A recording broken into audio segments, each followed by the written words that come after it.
رمضان کا اصل میں جو پروگرام ہے، میں پہلے ذرا تمہیداً عرض کر دوں، یہ ہم صرف واقف ہیں روزہ دن کا اور رات کو 1 گھنٹے کی تراویح۔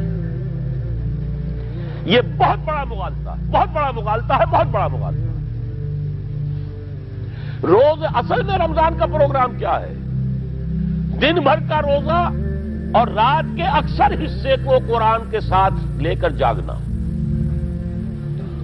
لیکن حکمت خداوندی نے پہلے حصے کو تو فرض کیا ہے، دوسرے کو فرض نہیں کیا، اس کو ترغیب اور تشویق پر چھوڑ دیا ہے۔ لیکن اس کی جو اہمیت ہے میں چاہتا ہوں کہ پہلے اچھی طرح اس کو سمجھ لیں آپ۔ دیکھیے پہلی حدیث اس میں ہے ان سلمان الفارسی رضی اللہ تعالی عنہ قال خطبنا رسول اللہ صلی اللہ علیہ وسلم فی آخر یوم من شعبان۔ حضرت سلمان فارسی سے مروی ہے، انہوں نے فرمایا کہ خطبہ ارشاد فرمایا ہمیں اللہ کے رسول نے صلی اللہ علیہ وسلم شعبان کے آخری دن۔ فقال، آپ نے ارشاد فرمایا، یہ خطبہ طویل ہے، میں نے صرف شروع کے چند جملے یہاں نقل کیے ہیں۔ یا ایھا الناس قد اظلکم شہر عظیم، اے لوگوں تم پر ایک بہت عظمتوں والا مہینہ سایہ فگن ہو گیا ہے۔ دیکھیے سایہ فگن سے وہ انگریزی کا محاورہ آپ کے ذہن میں آنا چاہیے، coming events cast their shadows before. ابھی رمضان شروع نہیں ہوا ہے، شعبان کا آخری دن ہے، تو وہ کمنگ ایونٹ جو ہے رمضان مبارک، اس کا سایہ آ گیا ہے تم پر، اس لیے حضور نے وہ لفظ استعمال کیا قد اظلکم، ظلال کہتے سائے کو، قد اظلکم شہر عظیم، بڑی عظمت والا مہینہ ہے، شہر مبارک، بہت برکت والا مہینہ ہے، شہر فیہ لیلۃ خیر من الف شہر، اس میں ایک رات وہ بھی ہے، وہ مہینہ جس میں ایک رات وہ بھی ہے جو 1000 مہینوں سے افضل ہے۔ انا انزلناہ فی لیلۃ القدر وما ادراک ما لیلۃ القدر لیلۃ القدر خیر من الف شہر۔ اب جو اگلے 2 جملے ہیں وہ نوٹ کیجئے، جعل اللہ صیامہ فریضۃ وقیام لیلہ تطوعا، اللہ نے ٹھہرایا ہے، قرار دیا ہے اس کا روزہ رکھنا تو فرض کے درجے میں، اور اس کی رات کا قیام تطوع کے درجے میں، اپنی مرضی پر، اپنی خواہش پر، نفل کے طور پر یہ تم پر لکھ دیا گیا ہے، لکھا تو گیا ہے، جعلہ تو ہے۔ مجعول کا جو پہلا مفعول ہے وہ کیا ہے؟ جعلہ کا مجعول اول کیا ہے؟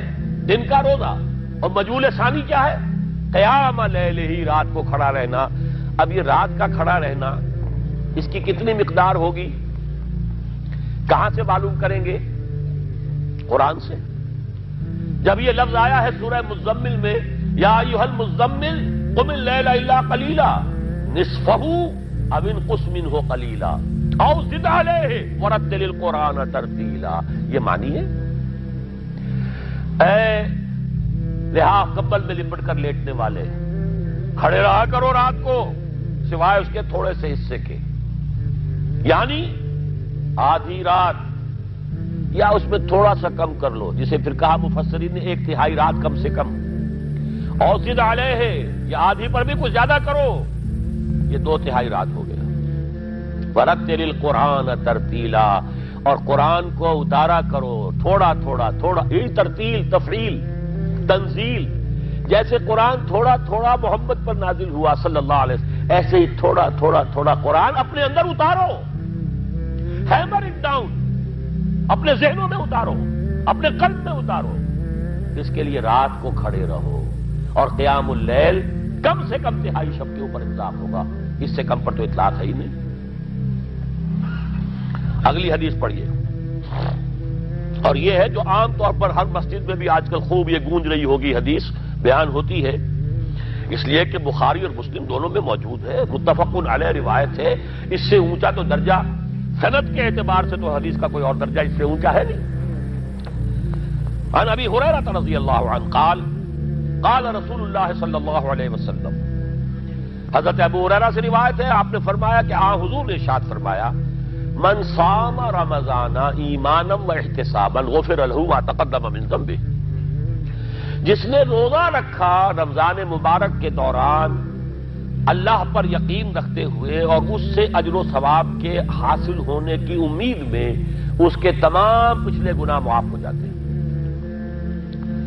وَمَنْ قَامَ رَمَضَانَ ایمانا واحتسابا غفر له ما تقدم من ذنبه، اور جو کھڑا رہا رمضان کے دوران، کھڑا رہا ہے، جیسے ساما، میں نے شروع میں آپ سے عرض کر دیا تھا، یہ مصدر ساما یصوم صومن، قام یقوم قیاما، ومن قام رمضان، جو کھڑا رہا رمضان کے دوران، پورے رمضان کے دوران کھڑا رہا، ایمان و احتسابا کی شرط پھر وہی ہے، غفر له ما تقدم من ذنبه، وہی اجر اس کا بھی ہے، ومن قام لیلۃ القدر ایمانا واحتسابا غفر له ما تقدم من ذنبه، اور جو خاص طور پر لیلۃ القدر میں کھڑا رہا ایمان اور احتساب کے ساتھ، اس کے بھی پچھلے گناہ معاف ہو گئے۔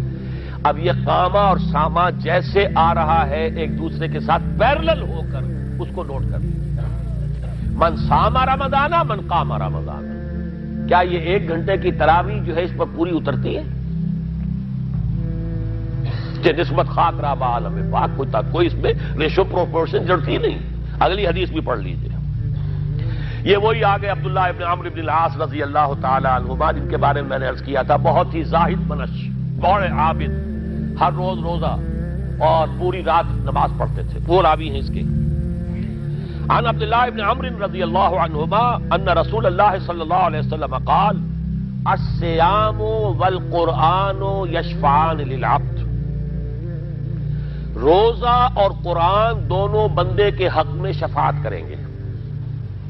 یقول الصیام، روزہ یہ کہے گا اے رب، اے پروردگار، انی منعتہ الطعام والشہوات بالنہار، میں نے تیرے اس بندے کو روکے رکھا کھانے پینے سے اور شہوت سے دن کے وقت، فشفینی فی، میری وجہ سے روکا رہا، یہ کھانے کو اچھے سے اچھے جو ہے وہ موجود تھے کھانے، اور پینے کے لیے اعلیٰ سے اعلیٰ مشروب تھے، یہ رکا رہا میری وجہ سے کہ روزہ رکھا ہوا تھا، اور جیسا میں نے کہا منکوحہ بیوی موجود تھی لیکن رکا رہا، تھامے رکھا اس نے اپنے آپ کو میری وجہ سے، تو میری شفاعت اس کے حق میں قبول فرما۔ وَيَقُولُ الْقُرْآنُ، اور قرآن یہ کہے گا مَنَعْتُهُ النَّوْمَ بِاللَّيْلِ، میں نے اسے روکا رکھا رات کو سونے سے، فَشَفِّعْنِي فِيهِ، تو پروردگار میری شفاعت اس کے حق میں قبول فرما، فَيُشَفَّعَانِ، تو ان دونوں کی شفاعت قبول کی جائے گی۔ سوال یہ ہے کہ کیا روزہ 1 گھنٹے کا یا 2 گھنٹے کا ہے؟ تو یہ قیام جو ہے یہ 1 گھنٹے کا کیسے ہو گیا؟ تو میں نے پہلے کوسچن مارک آپ کے ذہن میں کھڑا کر دیا، اب جواب سنیے اس کا۔ جواب یہ ہے کہ اس کو اللہ تعالیٰ کی حکمت یہ تھی کہ اسے فرض نہ کیا جائے، اس کو معلوم ہے۔ عَلِمَ سَيَكُونُ مِنكُم مَّرْضَىٰ وَآخَرُونَ يَضْرِبُونَ فِي الْأَرْضِ يَبْتَغُونَ مِن فَضْلِ اللَّهِ وَآخَرُونَ، اللہ کے علم میں ہے میرے کچھ بندے ہوں گے بیچارے غریب مزدور، دن پر مشقت کریں گے، محنت کریں گے، وہ روزہ ہی رکھ لیں، بہت بڑی بات ہے، بہت بڑی بات ہے۔ رات بھر کا قیام کیسے کریں گے؟ 2/3 رات کیسے کھڑے رہیں گے؟ آدھی شب کیسے ممکن ہے؟ لہذا فرض نہیں کیا، حضور نے بھی فرض نہیں کیا، نہ اس کو آپ نے لازم کیا، نہ اس کے لیے وہ زوردار جو لوگوں سے کہا کہ ضرور پڑھو، چھوڑ دیا پڑھو، اور سب لوگ پڑھتے تھے اپنے طور پر۔ اب یہ کہ کوئی آدھی رات کھڑا ہے، کوئی 1/3 رات ہے، کوئی پوری رات ہے، تھے اللہ کے بندے۔ لیکن 3 دن حضور نے یہ باجماعت نماز پڑھا دی، لیکن پڑھائی ہے وہ تہجد کے وقت، یعنی لوگ رات کے وقت جو بھی ہے کھڑے ہیں، جاگ رہے ہیں، قرآن پڑھ رہے ہیں، لیکن یہ کہ خاص تہجد کے وقت آپ اپنے حجرے سے برآمد ہوئے تو لوگ جمع ہو گئے، آپ کے گرد جمع ہو گئے۔ آپ نے 3 دن یہ 8 رکعتیں جو تہجد کی حضور کی ہوتی تھی، وہ آپ نے 8 رکعتیں پڑھائیں باجماعت، لیکن وہ وقت تہجد کا تھا، یہ نوٹ کر لیجیے۔ چوتھے دن بھی صحابہ منتظر رہے، کیا حضور برآمد ہوں گے، تشریف لائیں گے؟ نہیں آ رہے حضور، تو کچھ کھنگار بھی رہے ہیں، کہیں پتہ نہیں حضور کہیں اونگ نہ آ گئی ہو تو ہماری آوازوں سے جاگ جائیں، پھر بھی نہیں آئے حضور۔ اگلے روز آپ نے فرمایا کہ میں جان بوجھ کر نہیں آیا، میں اگر یہ متواتر تمہیں پڑھاؤں گا تو یہ تم پر فرض ہو جائے گی۔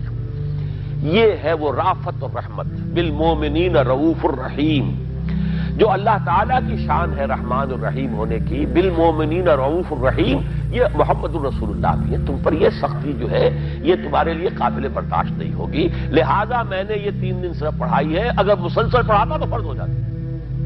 یہاں تک تو ہے حکمت نبوی کا معاملہ، اب آیا حکمت صحابی یا حکمت خلیفہ راشد۔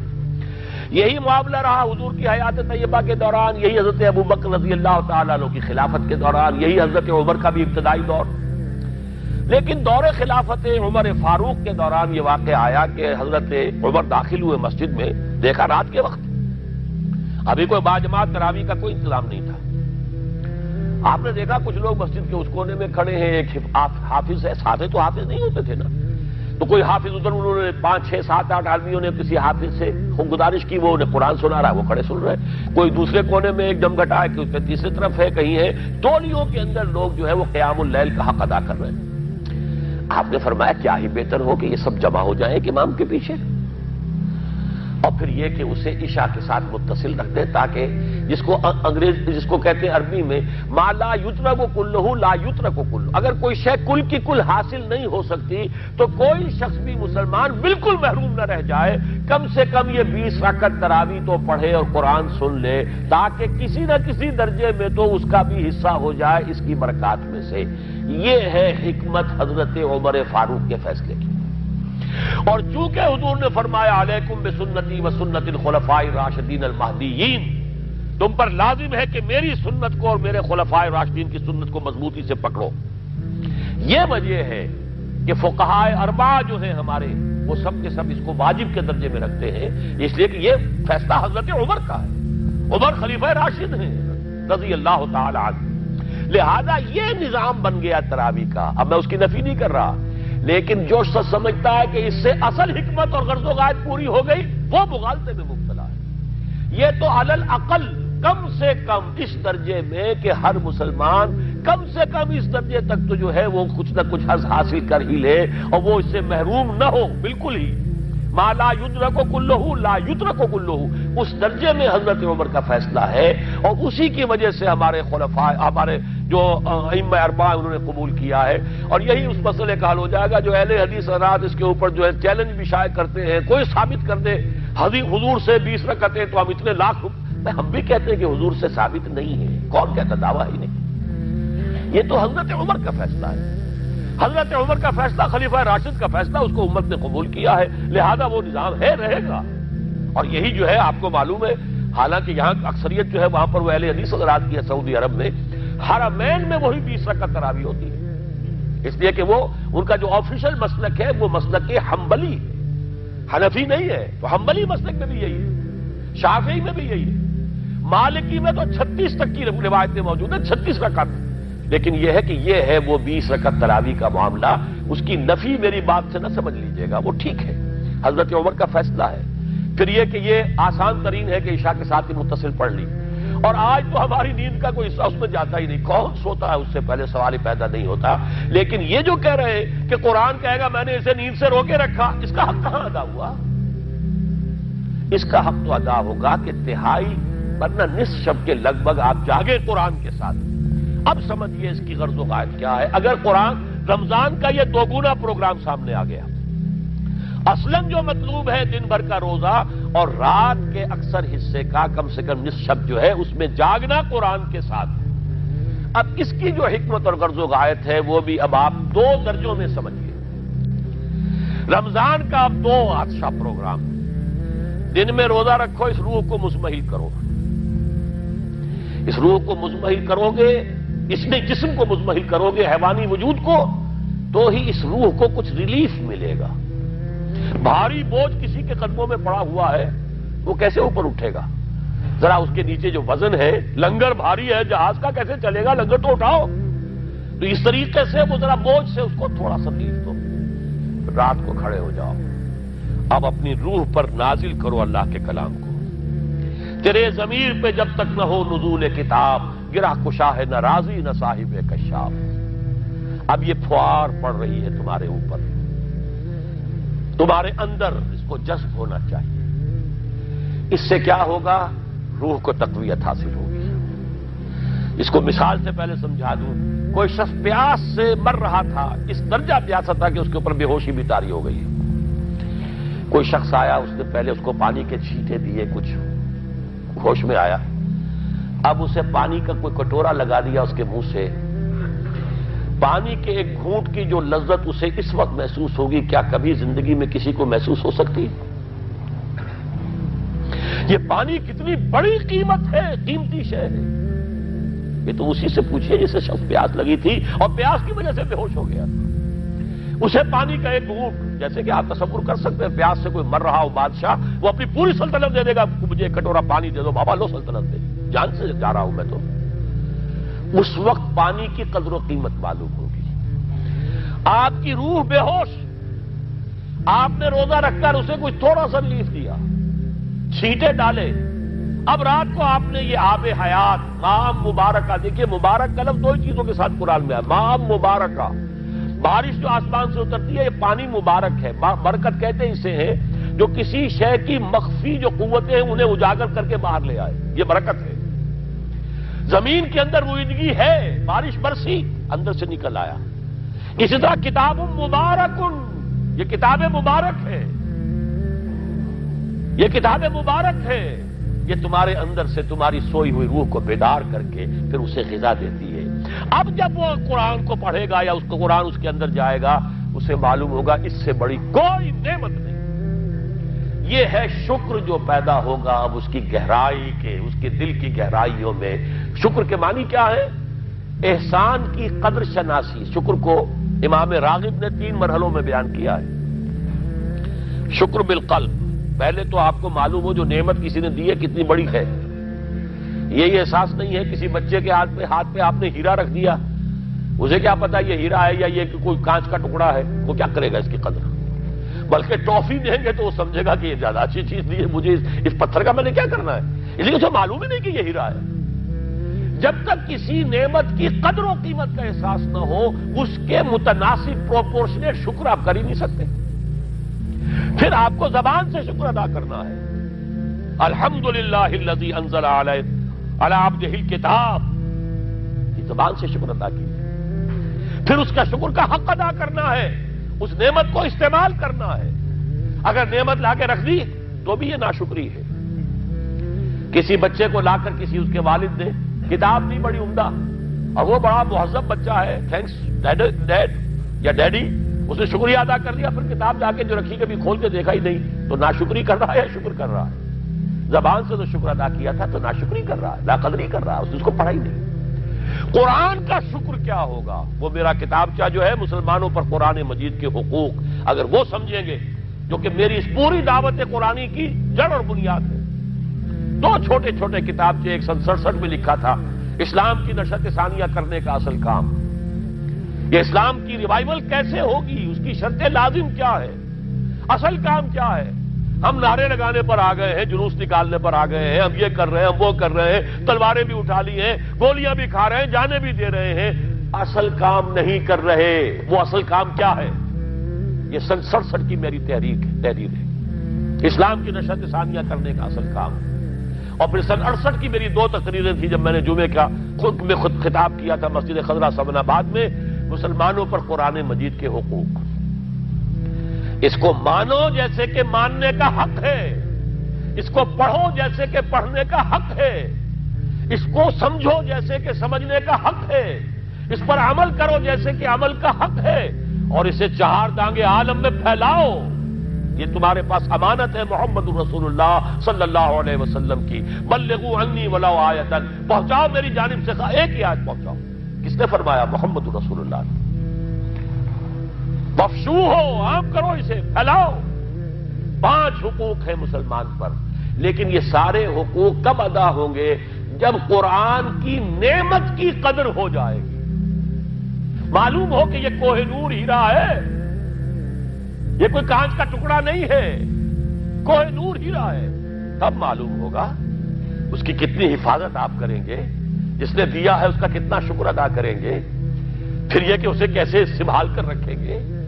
لیکن یہ کہ اگر قرآن کا شکر ہی نہیں ہے، قرآن کی خود کی نعمت کا احساس ہی نہیں، ہوا خیر مما یجمعون، یا ایھا الناس قد جاءتکم موعظۃ من ربکم وشفاء لما فی الصدور وہدی وبشریٰ للمؤمنین، ہدی ورحمۃ للمؤمنین، قل بفضل اللہ وبرحمتہ فبذلک فلیفرحوا ھو خیر مما یجمعون۔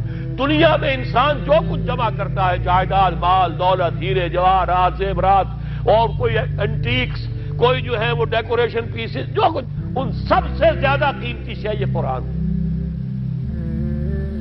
لیکن اس کا احساس کب ہوگا؟ جب روح بیدار ہو جائے گی، جب وہ چکھے گی قرآن کو۔ جس کو میں کہا کرتا ہوں کہ ایمان حقیقی کیسے حاصل ہوتا ہے قرآن سے؟ جب قرآن کو سنتے ہوئے انسان جھوم جائے، اس کے اندر کوئی شے سمپیتھیٹک وائبریشن میں آ جائے، اسے کہے کہ ہاں یہی ہے، جہاں سے میں خود آیا ہوں وہیں سے یہ کلام آیا، جہاں سے میری روح آئی ہے وہیں سے یہ کلام آیا۔ اب یقین پیدا ہوا۔ اس کو اقبال نے کہا ہے باطنی تجربہ۔ ایک تجربہ وہ ہے جو ہم دیکھ رہے ہیں آنکھوں سے، سن رہے ہیں کانوں سے، چھو رہے ہیں اپنے ہاتھ سے، سونگھ رہے ہیں ناک سے، اور ٹیسٹ کر رہے ہیں اپنے جو ٹیسٹ بڈز ہیں منہ کے، یہ ہمارا ایکسٹرنل ایکسپیرینس ہے۔ لیکن ایک انٹرنل ایکسپیرینس ہے۔ ساری جو بحث اٹھائی ہے علامہ اقبال نے ریکنسٹرکشن پر، اس کا بنیادی نقطہ یہ ہے کہ انٹرنل ایکسپیرینس بھی اس ایکسٹرنل ایکسپیرینس کی طرح بلکہ اس سے زیادہ بڑھ کر قابل اعتماد ہے۔ یہ ہے انٹرنل ایکسپیرینس۔ لعلکم تشکرون، تو یہ تو پہلی منزل طے ہوئی ہے ابھی صوم رمضان، صیام و قیام رمضان کا پہلا حاصل کیا ہوگا؟ وَلَعَلَّكُمْ تَشْكُرُونَ، تاکہ تم اس قرآن کی عظمت سے واقف ہو جاؤ، تاکہ تمہیں اس پر اس کی جو وقت ہے، قدر و قیمت ہے، اس کا انکشاف ہو جائے۔ اب اگلا مرحلہ آئے گا۔ اب یہ روح کچھ توانا ہو کر، کچھ ہوش میں آ کر کدھر اس کی توجہ ہوگی؟ کل شیء یرجع الی اصلہ، ہر شے اپنی اصل جڑ کی طرف رجوع کرتی ہے۔ ہمارا حیوانی وجود زمین کی طرف جاتا ہے۔ یہ سورہ اعراف میں جو کہا بلعام بن باورہ کے بارے میں، وَلَكِنَّهُ أَخْلَدَ إِلَى الْأَرْضِ، زمینی خواہشات ہی کے چکر میں آپ ہیں تو گویا کہ آپ زمین میں دسے جا رہے ہیں۔ روح بیدار ہوگی تو کدھر متوجہ ہوگی؟ اپنے مرکز کی طرف مائل پرواز کا حسن۔ بڑا پیارا مصرع ہے، اگلا مصرع میں نہیں پڑھتا، لیکن یہ کہ یہ اپنے مرکز کی طرف، اپنے منبع اور سرچشمے کی طرف، کہاں سے آئی یہ روح؟ امر ربی، کہ ادھر متوجہ ہو۔ ہم پڑھا کرتے تھے اپنے ہائی اسکول کے زمانے میں، تو جو صبح پریئرز ہوتی تھی اس میں خاص نظم تھی، مجھے یہ معلوم نہیں شاعر کون ہے۔ مجھ کو ہے تیری جستجو، مجھ کو تیری تلاش ہے، خالق میرے کہاں ہے تو، مجھ کو تیری تلاش ہے۔ اب آپ دیکھیے پورے مذاہب کی تاریخ میں انسان کہاں کہاں گیا ہے خدا کو ڈھونڈنے کے لیے۔ کوئی برف پوش چوٹیوں کے اوپر جو ہے تپسیا میں لگا ہوا ہے، کیوں؟ رب کا قرب حاصل کرنے کے لیے نا، پرماتما سے لو لگانے کے لیے۔ وہ غاروں میں ہے، تپسیا ریاضتیں کر رہا ہے، کوئی صحراؤں میں گیا ہے، گوتم بدھ کہاں کہاں گیا ہے، کہاں کہاں گیا ہے، کچھ آپ کو اندازہ ہی نہیں۔ انسان اس کے اندر کوئی شے ہے جو کسی کو تلاش کر رہی ہے۔ میرے اندر ہی وہ شے بھی ہے جو مجھ سے کہتی ہے کہ کچھ کھانا ڈالو اس منہ کے اندر، اس پیٹ میں ڈالو، ہے وہ بھی میرے اندر شے۔ ان لنفسک علیک حقا، یقیناً تمہارے نفس کا بھی تم پر حق ہے۔ میرے اندر ہی کوئی شے ہے جو کچھ اور شے چاہتی ہے، کچھ اور چیز کی متلاشی ہے، وہ کسی اور شے کے عشق میں ہے۔ یہ دوسری بات ہے، اسے ہم نے سلا رکھا ہے، لوریاں دے دے کے تھپک تھپک کر۔ ہم تو اپنے جسم کی طرف متوجہ ہیں، لہذا ہمیں وہ پیاس محسوس ہی نہیں ہوتی کہ یہ بھی واقعی میرے اندر کوئی پیاس ہے۔ روح بیدار ہوگی تو وہ پیاس جو اس کے اندر اب پیدا ہوئی ہے وہ کدھر متوجہ ہوگی؟ اپنے پروردگار کی طرف۔ یہ ربط ہے اگلی آیت کا، آپ پڑھیے، وَإِذَا سَأَلَكَ عِبَادِي عَنِّي فَإِنِّي قَرِيبٌ۔ جب یہ روح بیدار ہو کر اپنے مرکز کی طرف متوجہ ہوگی، اپنے منبع اور سرچشمے کی طرف متوجہ ہوگی، اپنے مبدا کی طرف متوجہ ہوگی، تو اے میرے نبی صلی اللہ علیہ وسلم، جب میرے بندے آپ سے میرے بارے میں پوچھیں، فَإِنِّي قَرِيب، انہیں بتا دیجئے میں قریب ہی ہوں، کہیں دور نہیں۔ اس کی رگے جاں سے بھی زیادہ قریب ہے۔ ہم قریب ہیں، جب چاہو ہمیں پکارو، جب چاہو دعا کرو، جب چاہو باریابی حاصل کر لو۔ ہم تو مائل میں کرم ہیں، کوئی سائل ہی نہیں۔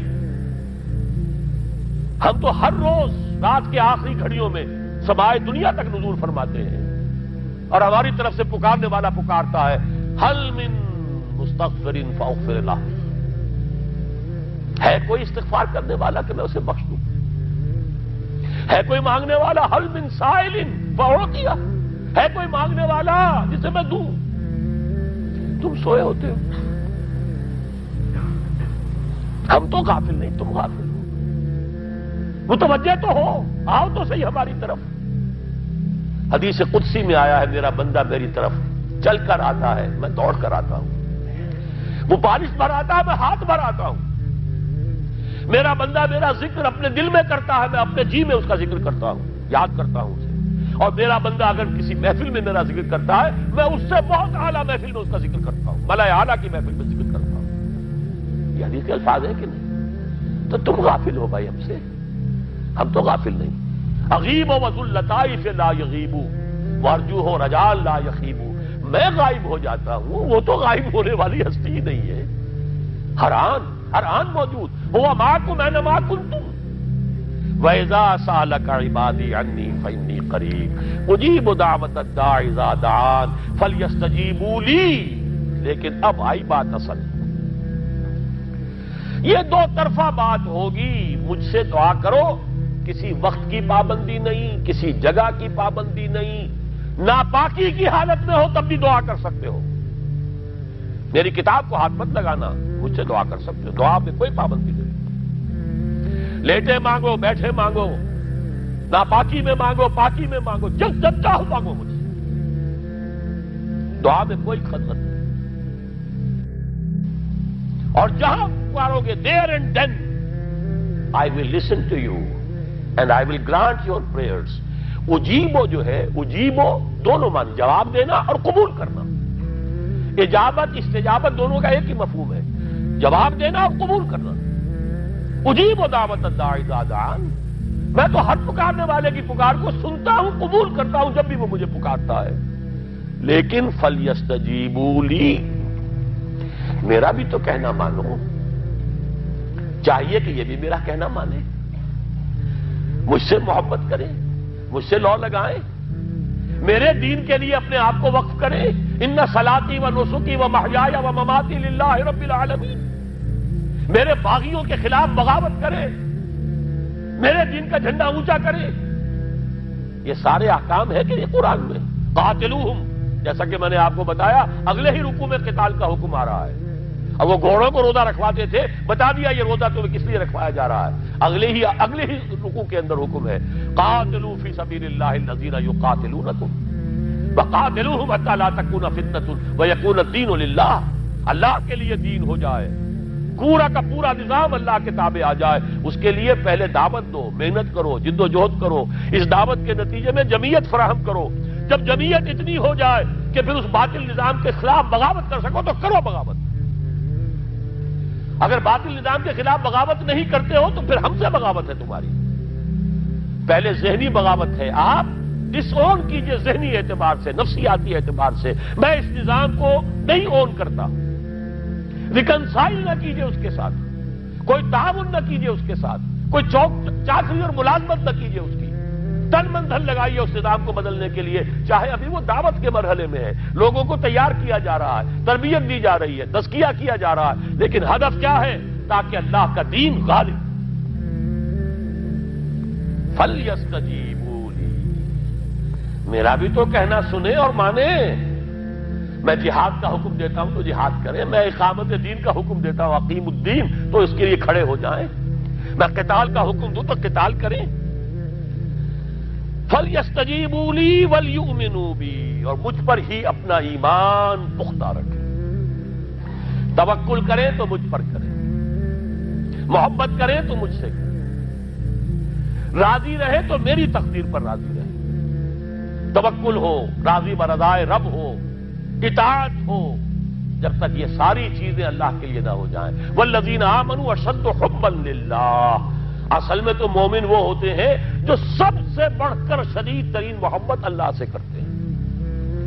قل ان کان آباؤکم وابناؤکم واخوانکم وازواجکم وعشیرتکم واموال اقترفتموها وتجارۃ تخشون کسادها ومساکن ترضونها احب الیکم من اللہ ورسولہ وجہاد فی سبیلہ فتربصوا حتی یاتی اللہ بامرہ واللہ لا یہدی القوم الفاسقین۔ اے نبی ان سے کہہ دیجئے اگر تمہیں اپنے باپ، اپنے بیٹے، اپنے بھائی، اپنے اسپاؤسز، بیوی کے لیے شوہر، شوہر کے لیے بیوی، اور رشتہ دار، اور تمہارے وہ مال جو تم نے بڑی محنت سے جمع کیے ہیں، تمہارے وہ کاروبار جن کا تمہیں اندیشہ ہوتا ہے کہ کساد بازاری نہ ہو جائے، کہیں پر جو ہے ریسیشن نہ آ جائے، اور تمہارے وہ مکان اور محلات جو تم نے بنائے ہیں، اگر یہ 8 چیزیں محبوب تر ہیں اللہ سے اور اس کے رسول سے اور اس کی راہ میں جنگ کرنے سے، جہاد سے، تو جہاد دفع ہو جاؤ، بیٹھو وہاں یہاں تک کہ ہم اپنا فیصلہ سنا دیں۔ اور اللہ ایسے فاسقوں کو، ایسے ناہنجاروں کو ہدایت نہیں دیتا۔ یہ ہے قرآن، آیت نمبر 24 سورہ توبہ۔ فَلْيَسْتَجِيبُوا لِي وَلْيُؤْمِنُوا بِي لَعَلَّهُمْ يَرْشُدُونَ۔ اب وہ لفظ آ گیا رشد۔ دیکھیے پہلے آیا تھا لَعَلَّكُمْ تَتَّقُونَ، روزہ، مجرد روزہ تقوی پیدا کر دے گا، ضبط نفس، اور ضبط نفس بھی وہ جو حکم خداوندی کا تابع ہے۔ یہ روزے کی ریاضت ہے، روزے کی ریاضت کا حاصل ہے۔ رمضان کے روزے کے ساتھ قیام اللیل کا دو گنا پروگرام، دن میں روزہ، رات کا قیام قرآن کے ساتھ۔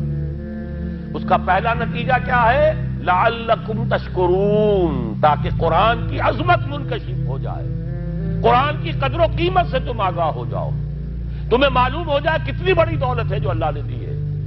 اور آخری بات یہ، جب تمہاری روح بیدار ہو جائے گی، اپنے مالک کے ساتھ ہم کلام ہوں گی۔ اسی کا نام دعا ہے۔ دعا ہے جس کے بارے میں حضور نے فرمایا الدعاء مخ العبادہ، یہ عبادت کا جوہر ہے۔ الدعاء هو العبادہ، دعا ہی تو اصل عبادت ہے۔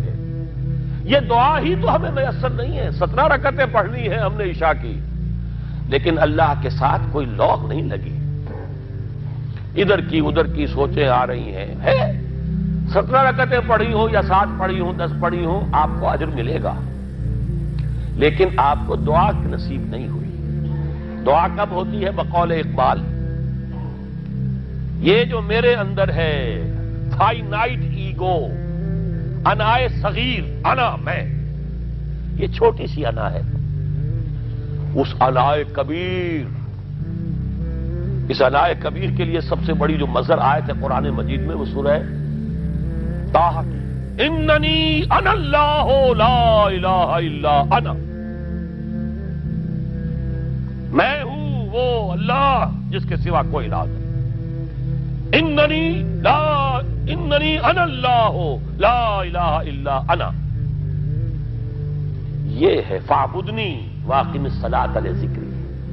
یہ انائے کبیر ہے، انفائنائٹ ایگو، اللہ، انا اللہ، دی بگ انا، اور یہ چھوٹی سی انا ہے، انا میں۔ جب یہ انائے صغیر انائے کبیر کے روبرو آتی ہے، ہم کلام ہوتی ہے، یہ ہے دعا۔ اگر یہ جاگی ہی نہیں، بیدار ہوئی ہی نہیں، ہم کلام ہوئی ہی نہیں، تو وہ دعا تو حاصل نہیں ہوئی، مخ عبادت جو ہے، جوہر عبادت کا حاصل نہیں ہوا۔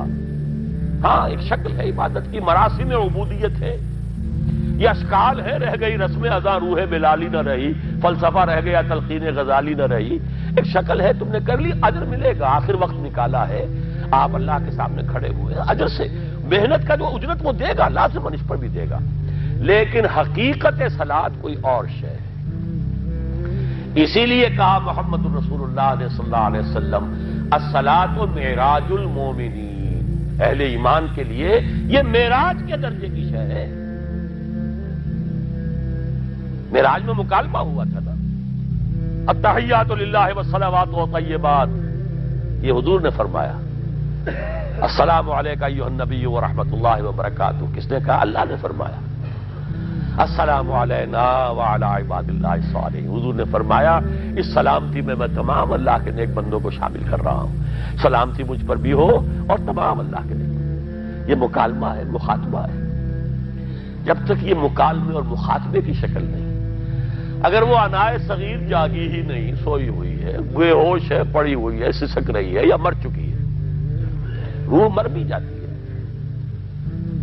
جسم زندہ ہے، روح مر چکی ہے، جسم جان کے ساتھ زندہ ہے، حیوان انسان زندہ ہے، انسان مر چکا ہے۔ اس لیے قرآن کہتا ہے نبی یہ مردہ ہے، اموات غیر احیاء، یہ نہیں سنتے ہیں، یہ آپ کو سمجھتے ہیں آپ کے یہ بڑے غور سے سن رہے ہیں، نہیں سن رہے ہیں، یہ تو مردہ ہے، روحانی طور پر مردہ ہے، ان کی روح مر چکی ہے، یہ تو حیوان رہ گیا زندہ، صرف یہ چلتے پھرتے مقبرے ہیں، یہ چلتے پھرتے تعزیے ہیں، اس کے سوا کچھ نہیں۔ یہ ابو جہل کون ہے اور ابو لہب کون ہے؟ یہ حیوان ابو جہل ہے اور حیوان ابو لہب ہے۔ ظاہر بات ہے کہ آنکھ تو کتے کی بھی ہے اور بلی کی بھی ہے اور کان کتے کے بھی ہے بلی کے بھی ہے. کتا بھی دیکھ کر گاڑی آ رہی ہے تو اپنے آپ کو بچاتا ہے. تم نے بچا لیا تو کون سا بڑا کمال کیا. وہ اندر کا انسان مر چکا ہے. یہ انسان اندر کا روحانی وجود یا مر چکا ہے یا سسک رہا ہے یا دبا ہوا ہے, بے ہوش ہے. یہ بیدار ہو اور ہم کلام ہو.